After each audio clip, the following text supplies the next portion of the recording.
All right, so this is probably a little bit of a weird video, and I might have a follow-up, like, full-length video in the future, but I wanted to talk about these for a second. So, this here is I don't remember the model number, but this is the Uggos that you can run CoreElec on. I'll get into what that is if you don't already know what that is, and if you know what this is, you already know where I'm going.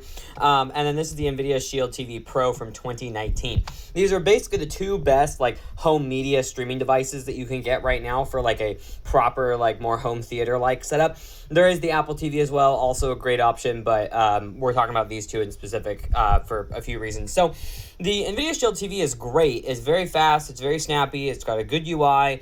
Even though it's from 2019, this thing is still fantastic. It does, full full quality 4K output. It supports Dolby Vision, all that kind of stuff. This is a great device. It's super stable. They continue updating it. They haven't really had a reason to like do any physical hardware updates to it, so it continues to just be software updates, but it's awesome. And then this Uggos model over here, again, I forget the model number off the top of my head. There's quite a few different versions of this, but the point of this is like kind of a sketchy Android TV box, but what you can do is you can actually take these and flash a firmware called CoreElec on them, or not a firmware, but an OS. It's a Linux distribution, and that gives you like full media access to be able to connect to various media providers. So it's basically Kodi built in, and it's a good overall operating system. So I ended up buying it, and the reason I ended up buying it and installing CoreElec is because this here doesn't technically play back Dolby Vision Profile 7, and so it does a little bit of adjustments to it, and technically you're not getting exactly the same quality as you would on like a 4K Blu-ray.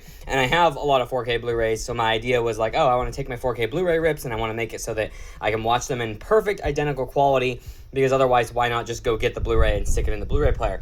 This can do that. It's one of the few pieces of physical hardware that has the ability to decode that, and you have to flash the CoreElec OS on it in order to get it to work.